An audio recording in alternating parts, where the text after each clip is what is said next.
আসসালামু আলাইকুম। আশা করি সবাই ভালো আছেন, আমিও ভালো আছি। আজকের বিকেলের টিফিনের জন্য নুডলস রান্না করতে বসছি। আর আমি তো নুডলস রান্না করলে এমনিতে নুডলস কখনোই রান্না করি না, অনেক ধরনের সবজি দিয়ে দেন রান্না করি। এবার একটা হাঁড়িতে পানি দিয়ে চুলায় বসায় দিচ্ছি নুডলস বয়েল করার জন্য।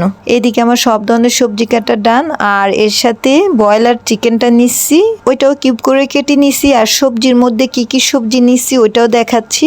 যেমন এটা হচ্ছে পেঁয়াজ কলি, শিম, বাঁধাকপি, ব্রকলি, আলু, গাজর, ধনিয়া পাতা, কাঁচামরিচ, পেঁয়াজ কুচি, এই তো এগুলোই। এখন এই সবজিগুলো দিয়ে একটা ভাজি রান্না করব।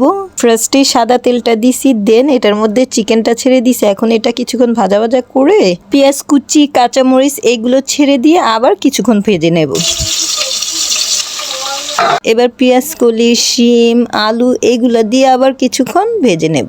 বিভিন্ন ধরনের সবজি দিয়ে নুডলস রান্না করে খেতে আমার ভালোই লাগে। আর শীতকালীন সবজি হলে তো কথাই নেই, যেহেতু শীতকালে অনেক ধরনের মজার মজার সবজি পাওয়া যায়, তাই ওটা খেতে তো আরো বেশি মজা লাগে। আমার মনে হয় আমার মতো এত সবজি দিয়ে কেউই নুডলস রান্না করে না, শুধু নুডলসটাকে ডিম, মশলা এগুলা দিয়ে রান্না করে খায়। বাট আমি যখনই নুডলস রান্না করি একটু সবজি দিয়ে রান্না করার ট্রাই করি। তবে এখন যতগুলো সবজির ভাজি রান্না করতেছি এগুলো সব দিয়ে নুডলস রান্না করব না, এর থেকে কিছু উঠিয়ে রাখবো ভাত দিয়ে খাওয়ার জন্য, আর কিছু দিয়ে নুডলস রান্না করব। এবার ব্রকলিটা দিয়ে দিচ্ছি, এটাকে আবার কিছুক্ষণ ভেজে গাজর আর বাঁধাকপি দিয়ে দিব।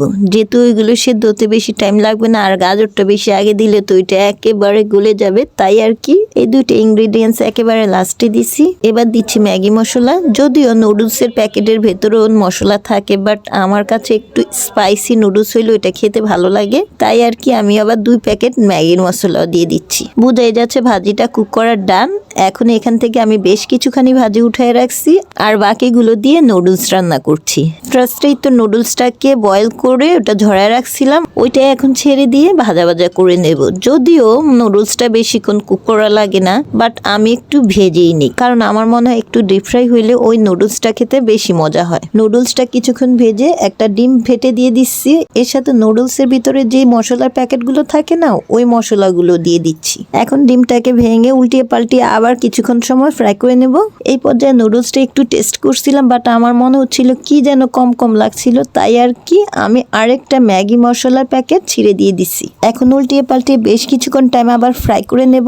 আমার মনে হয় না আমার মতো এত টাইম নিয়ে কেউ নুডলস রান্না করে। আমি যেহেতু একটু সবজি দিয়ে নুডলস রান্না করি, তাই আর কি একটু বেশি টাইম লাগে। আদারওয়াইজ খুবই শর্ট টাইমে ইজি ওয়েতে নুডলস রান্না করা যায়। যেহেতু আমার নুডলস রান্না করার ডান, এখন আমি ধনে পাতাটা দিয়ে দেন একটু নেড়ে চেড়ে একটা ডিম বয়েল করে রাখছিলাম সেটাকে কুচো কুচো করে দিয়ে নুডলসটাকে একটু নেড়ে চেড়ে নামিয়ে ফেলবো। খাওয়ার জন্য নুডলস রেডি। এই তো আমি এভাবে করে নুডলস রান্না করি। ভালো লাগলে আমাকে লাইক, শেয়ার, কমেন্ট, সাবস্ক্রাইব করে সাপোর্ট করবেন। ধন্যবাদ সবাইকে। আল্লাহ হাফিজ।